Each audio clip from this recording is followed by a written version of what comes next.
Assalamualaikum warahmatullahi wabarakatuh. Selamat pagi anak-anak Ibu. Waalaikumsalam. Waalaikumsalam warahmatullahi wabarakatuh. Gimana kabarnya, sehat? Alhamdulillah luar biasa. Allahu Akbar.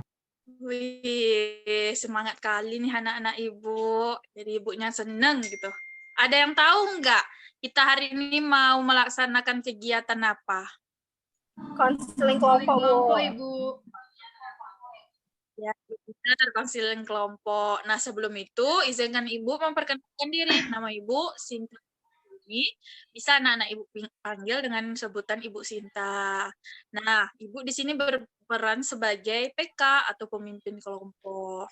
Sebelumnya Ibu tanya, anak-anak Ibu udah saling kenal atau belum nih? Belum, Bu. Ada yang udah, ada yang belum, Bu.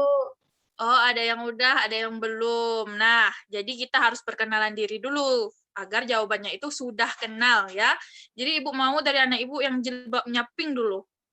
Memperkenalkan diri dan hobinya. Baik, Ibu, terima kasih. Assalamualaikum warahmatullahi wabarakatuh. Waalaikumsalam warahmatullahi wabarakatuh. Perkenalkan, nama saya Salsabila Rosmanurinda, biasa dipanggil Caca. Hobi saya mendengarkan musik. Salam kenal semuanya. Salam kenal, Caca. Kenal Caca. Nah, untuk anak Ibu yang pakai kacamata lagi, silakan perkenalkan diri dan hobinya. Baik, Bu. Assalamualaikum warahmatullahi wabarakatuh. Waalaikumsalam. Waalaikumsalam warahmatullahi wabarakatuh. Halo semuanya, perkenalkan nama saya Devriani, panggil aja Yani. Hobi saya menonton dan menulis. Salam kenal semuanya. Salam Salam kenal. kenal, Yani. Kenal Yani. Untuk anak Ibu yang pakai baju putih, silakan perkenalkan dirinya. Yuk, anak Ibu yang pakai baju putih. Ya, Bu. Halo semuanya. Assalamualaikum warahmatullahi wabarakatuh. Perkenalkan, nama saya Jenia Sukma. Hobi saya menonton. Salam kenal. Salam kenal. Oke, untuk anak Ibu yang pakai jilbab hitam sorong, silakan perkenalkan namanya dan hobi. Halo teman dan ibu, perkenalkan nama saya Vanessa Borutagaol, biasa dipanggil Nesa. Hobi saya menulis dan mendengarkan musik. Salam kenal semuanya. Salam kenal Kenal Nesa. Salam kenal, Nesa. Ya, sekarang anak Ibu yang pakai jilbab hitam yang agak panjang, silakan perkenalkan nama dan hobinya. Assalamualaikum. Perkenalkan, nama saya Trisausan Pradita, biasa dipanggil Trisausan, dan hobi saya memasak. Salam kenal teman-teman semua. Salam kenal. Nah, jadi bagaimana? Udah saling kenal satu sama lain? Sudah, Bu. Oke, karena semua kita udah saling kenal, jadi kita langsung saja masuk ke dalam kegiatan kita. Nah, ada yang tahu nggak pengertian dari konseling kelompok itu apa? Belum, Bu. Belum tahu, Belum Bu. tahu. Oke, jadi Ibu terangkan ya. Jadi konseling kelompok itu adalah di mana usaha untuk menyelesaikan permasalahan baik itu individu di dalam kelompok dengan memanfaatkan dinamika kelompok. Nah, jadi segala permasalahan yang ada di dalam kelompok itu akan diselesaikan dengan cara kita menyelesaikan secara bersama-sama, bekerja sama untuk menyelesaikan permasalahan tersebut. Nah, anak-anak Ibu, ada yang tahu nggak asas-asas yang mendasari konseling kelompok ini apa? Nggak tahu, Bu. Tahu, Bu. Nah, jadi ada beberapa asas, mungkin yang Ibu jelaskan ada 2 asas yang sangat penting. Yang pertama ada asas kerahasiaan. Nah, ini sangat penting ya anak-anak, karena asas kerahasiaan ini kita harus menjaga rahasia antara teman kita yang ada di forum. Jadi permasalahan itu hanya diketahui di dalam forum itu saja, di dalam kelompok kita. Jadi baik itu orang tua, sahabat kita, tidak boleh mengetahuinya, seperti itu. Jadi kalau misalnya anak-anak ibu menjaga rahasia temannya, temannya juga akan menjaga rahasia anak-anak ibu. Nah, kemudian ada asas kesukarelaan, artinya anak-anak ibu tidak ibu paksa untuk mengikuti kegiatan ini, dan tidak ibu paksa untuk mengungkapkan permasalahannya. Anak ibu harus rela menceritakan, serta memberikan solusi dan saran. Seperti itu. Apakah anak-anak ibu udah paham? Paham, Ibu. Ya, Nah, apakah ada yang ingin ditanyakan mengenai kegiatan kita? Tidak, Tidak, Bu. Bu.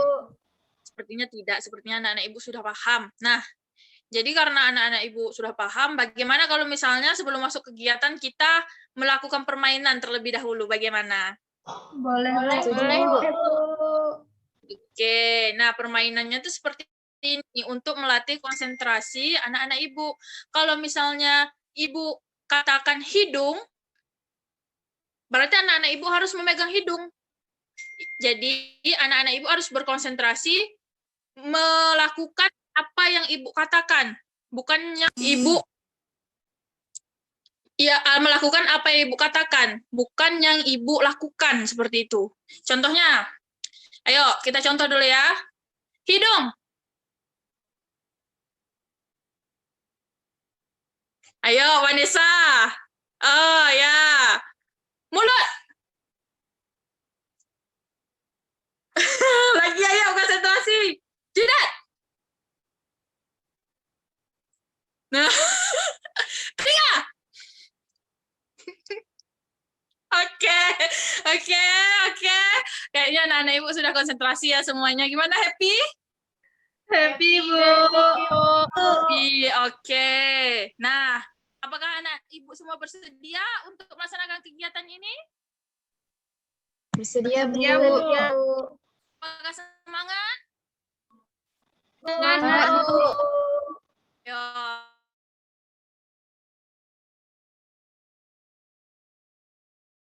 Oke, karena udah semangat dan bersedia, siapa yang berani untuk melakukan permasalahannya terlebih dahulu? Saya, Bu. Ayo, silakan, Salsabila. Baik, terima kasih, Bu. Di sini permasalahan saya tentang saya yang nggak pernah buat tugas, Bu. Jadi saya tuh selama sekolah ini jarang buat tugas, Bu. Bahkan nggak pernah gitu ngumpulin tugas, Bu. Jadi hal itu membuat nilai saya menurun, Bu. Menurun sangat drastis, Bu. Mungkin hanya itu permasalahan saya, Bu.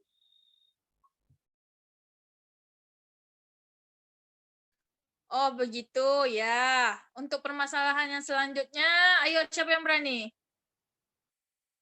Saya, Bu. Oke, kepada Vanessa dipersilakan. Jadi masalah saya itu masalah belajar juga, Bu. Jadi saya mengalami masalah di mana saya ini suka menunda tugas. Jadinya tugas yang saya tunda-tunda itu jadinya karena yang saya tunda jadinya di satu waktu tuh menumpuk gitu. Jadinya akibat karena tugas yang menumpuk. Jadi banyak tugas yang saya kumpulkan terlambat gitu atau sudah mendekati deadline gitu yang buat saya mungkin juga nggak maksimal mengerjakan tugasnya. Dan juga masalah absen karena pelajaran online itu kan terkadang saya karena nggak mantengin HP tiap kali jadinya saya sering telat absen gitu, Bu.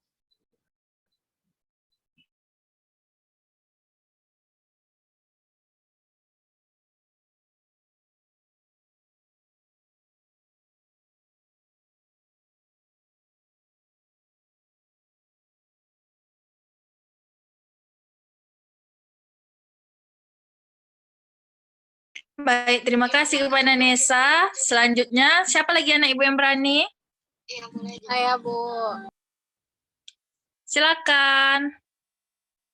Jadi begini, Bu, permasalahan saya itu sering telat bangun sehingga saya itu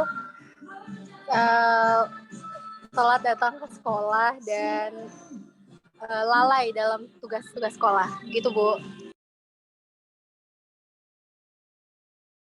Baik, permasalahan tugas juga. Lagi siapa lagi anak ibu yang berani? Ayo. Saya, Bu. Oke, silakan pada Priani. Baik, Bu. Begini teman-teman dan Ibu, permasalahan saya akhir-akhir ini di masa pandemi yaitu sering tidak mengerjakan tugas dan suka menunda-nunda, Bu. Pokoknya ada tugas selalu saya tunda-tunda dan akhirnya prestasi belajar saya itu menurun, Bu. Jadi begitu, Bu, permasalahan saya, Bu. Baik, masih permasalahan seputar belajar juga. Ayo, anak ibu yang terakhir, Trisausan, dipersilakan. Baik, Ibu. Jadi seperti ini permasalahan saya, Bu. Semenjak pandemi ini datang, prestasi belajar Sausan itu menurun, Bu. Karena kita kan belajarnya dari rumah, kan, Bu. Motivasi belajar Sausan untuk belajar itu tuh nggak ada lagi, Bu. Jadi prestasi Sausan yang sebelum pandemi itu bagus dan setelah pandemi ini malah cenderung menurun, Bu. Seperti itu. Oke, baik, Trisausan. Nah, bagus ya, anak ibu berani mengemukakan permasalahannya. Nah, sekarang kita diskusikan permasalahan siapa yang bakal kita angkat. Ayo, permasalahan siapa? Sarannya. Permasalahan Caca, Bu. Caca, Bu. Iya, Bu. Saya setuju masalahnya Caca kayaknya, Bu. Jadi permasalahan Caca, baik, karena banyak suara yang menginginkan kita menyelesaikan permasalahan Caca terlebih dahulu. Ayo kita selesaikan permasalahan Caca, oke? Gimana Caca? Boleh, Bu. Oke. Nah, di sini kita berdiskusi saja, memberikan solusi, saling bertanya, ya. Nah, siapa yang mau bertanya kepada Caca terlebih dahulu? Silakan, siapa yang mau bertanya?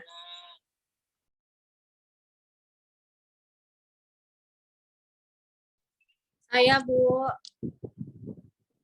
Silakan Jania. Oke, saya ingin bertanya ke Caca. Nah, tadi kan Caca bilang Caca tuh sering telat mengumpulkan tugas, males. Nah, sehingga nilai Caca anjlok. Tentu ada penyebab kan kenapa hal itu bisa terjadi. Nah, kira-kira Caca sadar nggak apa penyebab dari Caca sering males-malesan dan nilai Caca itu jadi anjlok? Oke, Caca langsung jawab aja ya. Jadi mungkin nilai Caca anjlok dan Caca malas bikin tugas itu mungkin karena di kelas waktu guru menjelaskan, waktu guru memberi tugas, Caca tuh sering tidur. Jadi Caca tuh nggak dengar apa-apa yang dijelaskan guru. Jadi nggak paham. Jadi mau mengerjakan tugasnya jadi yang malas karena nggak paham. Jadi kayak gitu. Oh, jadi penyebabnya karena Caca sering tidur di kelas ya, Ca? Gitu ya? Iya, benar. Caca, Iya. Langsung aja. kan Caca sadar nih kan itu kalau nilai Caca itu anjlok karena apa? Apa Caca ada melakukan usaha untuk menangani hal tersebut? Sudah beberapa kali Caca coba usaha, cuman tetap aja ngantuk gitu kan dengerin guru tuh jelasinnya kayak gitu-gitu aja. Terus belum lagi dengan tugas-tugasnya yang banyak. Jadi kayak ya udah gitu. Terbawa untuk tidur aja karena kalau juga Caca dengerin di situ juga nggak paham kan. Jadi Caca bawa tidur aja. Teman Caca ada nggak yang ngasih tahu Caca, jangan gitu Ca, dengerin ibu gitu? Ada, tapi lama-kelamaan kan pasti orang tuh juga bosan ingatin terus. Jadi Caca sendiri juga yang nggak mau dengerin mereka gitu. Tapi nggak banyak juga yang mau negur karena ya urusan masing-masing mungkin ya. Jadi orang tuh nggak terlalu mikirkan Caca tuh harus dengerin guru terus-menerus gitu. Oke.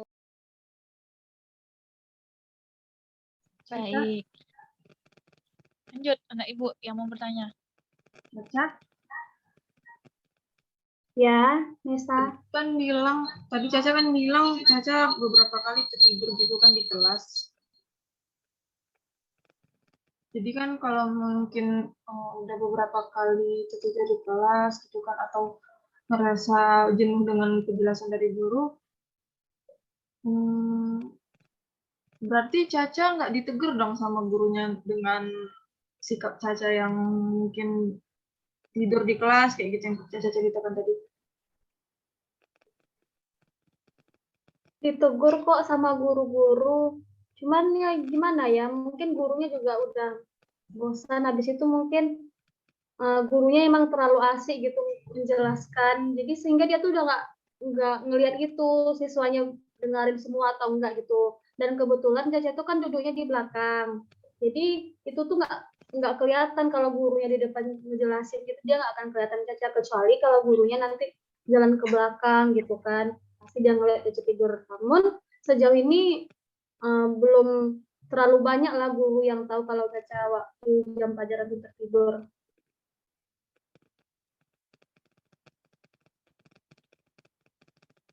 Baik, ada ibu lagi yang mau bertanya?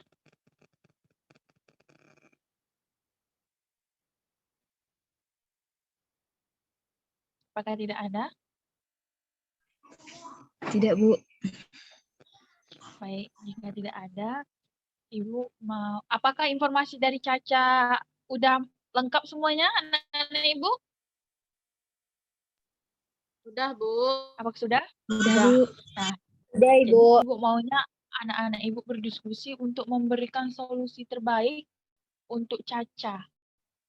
Ayo, siapa yang pertama mau memberikan solusi? Saya, Bu. Baik, silakan Trisausan.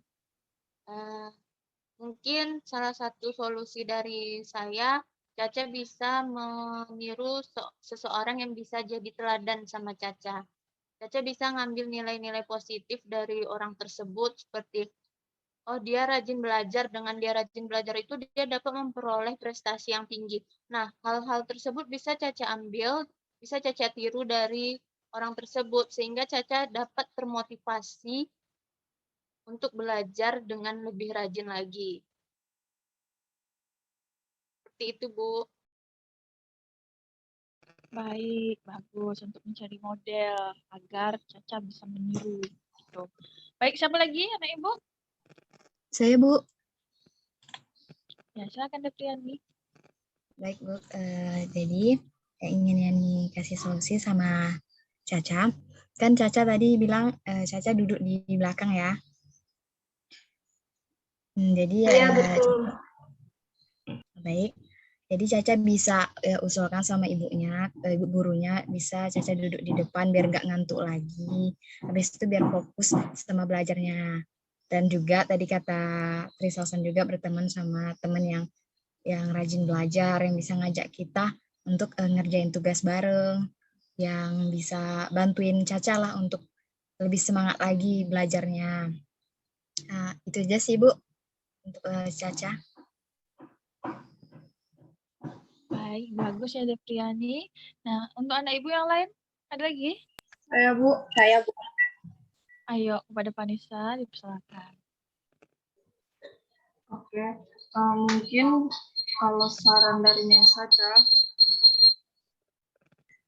tadi kan Caca udah bilang juga Caca duduk di bagian belakang gitu. Jadi menurut Nesa yang juga punya pengalaman sama duduk di belakang, daerah belakang tuh memang untuk orang-orang yang butuh motivasi besar lah ceritanya gitu kan. Dia itu harus memang di depan gitu. Jadi mungkin Caca bisa minta usul atau minta tolong sama guru wali kelas atau mungkin ketua kelas yang berwenang lah untuk mengatur posisi tempat duduk biar Caca tuh ditempatkan di depan gitu, dengan alasan mungkin karena sebenarnya masuk akal aja kalau Caca bilang Caca kalau di belakang itu ngantuk gitu. Terus juga mungkin Caca kurang merasa kalau kondisi di sana tuh membuat Caca semangat belajar gitu, lebih akan lebih fokus, akan lebih semangat kalau misalnya Caca duduk di depan gitu. Dikasih alasan-alasan yang masuk akal sama mungkin wali kelas atau ketua kelasnya gitu. Jadi Caca bisa duduk di depan. Gitu. Terus mungkin Caca juga bisa, benar tadi kata Ucan, buat cari motivasi-motivasi lain, baik itu lewat model yang misalnya Caca memfavoritkan siapa nih yang bisa dijadikan role model Caca gitu. Jadi atau mungkin Caca bisa meningkatkan jiwa kompetitif Caca lagi dalam belajar gitu. Ibaratnya mungkin Caca bisa ngelis apa-apa target Caca dalam setahun ke depan gitu. Jadi nanti kalau misalnya Caca timbul rasa malas gitu kan, Caca bisa tengok list harapan wishlist harapan Caca tadi tuh, mau ini yang tidak akan mungkin tercapai kalau Caca terus-terusan malas belajar seperti itu. Itu saran dari Caca. Terima kasih. Baik. Nah, ada anak ibu lagi yang mau memberikan sarannya? Ya, Bu. Baik, silakan Jania. Tadi saran udah bagus. Tadi Caca duduk minta ke guru untuk ceng duduk di depan kayak gitu biar lebih fokus, terus berteman dengan teman-teman yang meningkatkan motivasi untuk tetap semangat, yang artinya tuh teman-teman yang sering belajar kelompok, belajar bareng, terus ngingetin kalau ada tugas. Terus misalnya gini, Caca tuh harus lebih, misalnya ada tugas nih, Caca nulis di note, ada tugas terus kaca atau tempel di buku gitu. Jadi kalau misalnya Caca kelupaan, kalau misalnya Caca di kaca, pasti Caca lebih sering lihat kan, berarti oh ada ini, ada tugas. Kalau udah selesai di checklist gitu. Itu aja sih Bu, karena yang lain juga tadi udah ditambahkan oleh teman-teman semua. Sekian, terima kasih. Baik, Jania, Ibu murid Caca, bagaimana solusi dan saran dari teman-teman Caca? Baik, sebelumnya saya mau mengucapkan terima kasih untuk teman-teman semua yang sudah memberikan saya saran dan solusi. Dan saran dan solusi teman ini akan saya gunakan mungkin di hari besok, karena sebelum-sebelumnya saya juga kebingungan gimana sih cara saya bisa mengatasi permasalahan saya ini. Namun akhirnya setelah melakukan konseling kelompok sama teman-teman, saya mendapatkan solusi kayak dari teman-teman tadi yang bilang saya harus ganti tempat duduk mungkin ke depan biar bisa lebih fokus, atau mungkin mencari teman yang memiliki prestasi belajar yang lebih baik, jadi saya bisa termotivasi dengan beliau, atau mungkin mencari role model lain yang bisa membuat saya bisa termotivasi lagi. Dan tadi juga ada teman yang ngajarin saya supaya tugas-tugas semua yang diberikan guru tuh mungkin dicatat. Jadi nanti saya tuh bisa ngerjainnya satu persatu. Jadi nggak kelupaan lagi dan nggak ngerjain tugas lagi. Makasih untuk teman-teman atas saran dan solusinya. Mungkin semoga saya bisa menerapkan saran-saran dari teman semuanya. Baik. Nah, mungkin Caca bisa untuk lebih bertanggung jawab lagi atas tugas yang telah diberikan. Nah, sekarang Ibu akan memberikan tugas kepada Caca.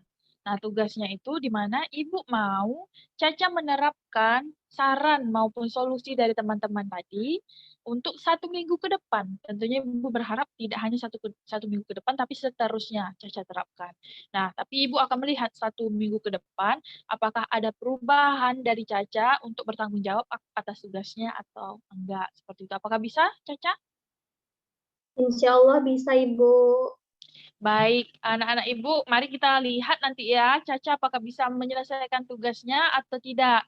Di pertemuan kedua, kita akan bertemu lagi pada minggu kedua untuk melihat perkembangan dari Caca. Oke? Oke, Bu. Oke, sampai ketemu di minggu kedua, anak-anak Ibu semuanya.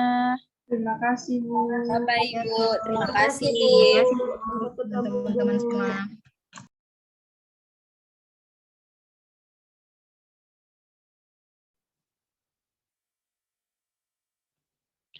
Bismillahirrahmanirrahim. Assalamualaikum warahmatullahi wabarakatuh. Selamat pagi anak-anak Ibu semuanya. Selamat pagi, Ibu. Aduh, semangat. Gimana kabarnya, sehat? Alhamdulillah, sehat, Ibu. Alhamdulillah. Alhamdulillah sehat. Nah, kita ketemu lagi di pertemuan kedua kita membahas tentang konseling kelompok. Nah, minggu kemarin, sesi pertama itu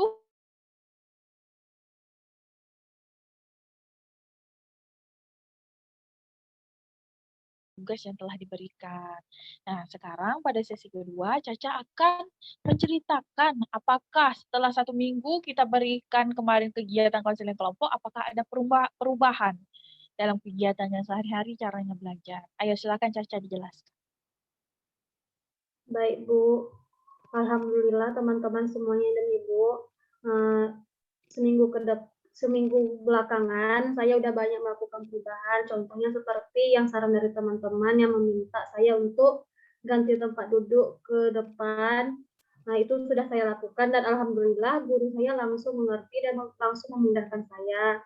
Kemudian perlahan-lahan saya juga udah mulai mencari teman-teman yang mempunyai motivasi belajar yang tinggi. Jadi akhir-akhir ini saya juga sudah banyak melakukan komunikasi sama mereka. Jadi saya udah nggak seperti yang kemarin lagi. Saya udah jarang tidur, udah lumayan sering ngumpulin tugasnya. Terus tugas-tugas yang akan dikerjakan guru itu perlahan-lahan juga saya sudah mencatat dan udah mengansurkannya. Dan yang ketinggalan sebelum-sebelumnya itu juga udah saya kumpulkan. Alhamdulillah. Sudah Bu, seperti itu perkembangan saya Bu. Alhamdulillah, Ibu turut senang. Gimana nih reaksinya teman-teman melihat perkembangan Caca? Alhamdulillah Caca. Gimana cara saya? Alhamdulillah senang, Bu. Caca sudah Alhamdulillah. berubah. Saran dari kita kemarin. Iya. Ada yang mau ditanyain? Saya Bu, Ayo, Sausan.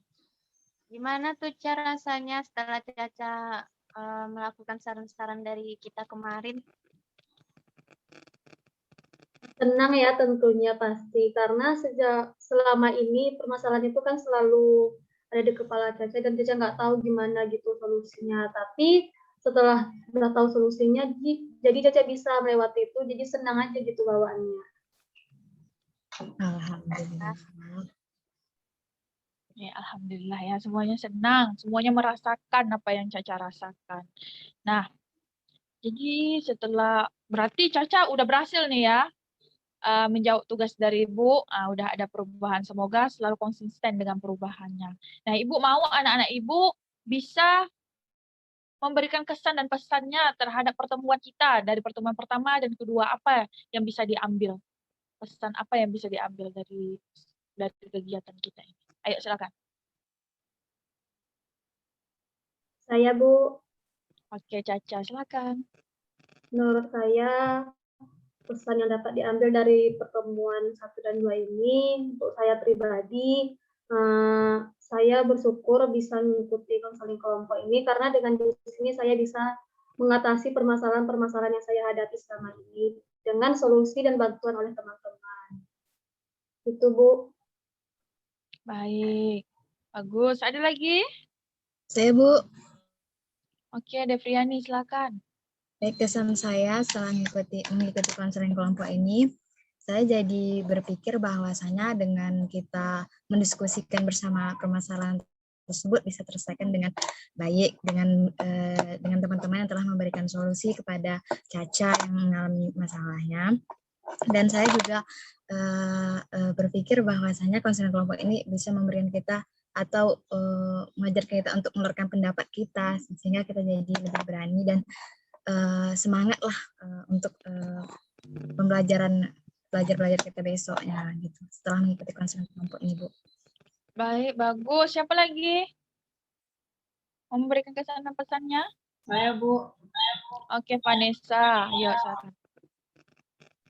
Jadi apa yang dapat saya ambil di konseling kelompok kali ini, saya dapat belajar bahwasanya baik dalam apapun kondisi kita belajar itu jangan pernah patah semangat, jangan pernah kehilangan motivasi, jangan pernah kehilangan pendirian kita dan harapan-harapan awal kita yang menginginkan segala macam mungkin kesuksesan gitu. Jadi terus gali potensi kita mau bagaimanapun kondisi, dan juga jika ada masalah yang sekiranya bisa dibicarakan secara bersama seperti melakukan konseling seperti ini, ada baiknya mungkin kita berbagi. Jadi kayak Caca tadi kan akhirnya mendapatkan saran dari teman-teman yang dapat membantunya seperti itu.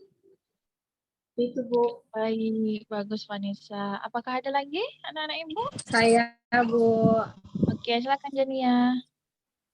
Nah, jadi kalau dari kasusnya Caca yang kemarin itu ya Bu, bisa diambil pelajaran juga bahwa teman itu berpengaruh pada prestasi belajar kita ya. Jadi apabila kita berteman dengan teman yang males-malesan, terus yang prestasi belajarnya rendah, itu pasti mungkin kita akan terikut dengan hal-hal kayak gitu. Makanya lebih sering tidur, lebih sering ngerjain tugas. Namun apabila kita berteman dengan teman-teman yang prestasi belajarnya tinggi, yang istilahnya yang sering belajar, yang rajin, nah itu juga kita akan terikut-ikut ke rajinnya dalam belajar gitu. Sekian Bu, terima kasih. Baik, bagus Jania. Ada lagi anak ibu yang memberikan kesan-pesannya? Tidak, Bu. Sepertinya sudah tidak ada. Nah, Ibu bangga sekali ya sama anak-anak Ibu semuanya karena bisa memberikan solusi, kemudian aktif dalam diskusi, kemudian bisa memberikan kesan dan pesan. Nah, jadi kita di sini untuk bisa bertanggung jawab atas apa yang telah kita ambil, atas apa yang telah ditugaskan oleh kita. Jadi Ibu simpulkan seperti itu aja ya anak-anak Ibu. Jadi ketika ada sesuatu yang ditugaskan di bahu kita maupun di hati kita, itu harus kita selesaikan sampai akhir. Kalau kita diberi tugas sama guru kita harus menyelesaikan tugas itu. Tidak boleh menunda, tidak boleh tidak mengerjakan, atau bahkan mengerjakan tugas dengan mencontek teman. Itu tidak boleh ya, anak-anak Ibu. Nah, ya Bu. Mungkin karena permasalahan Caca udah selesai, jadi kegiatan kita, konseling kelompok kita pada pertemuan kali ini kita sudahi saja.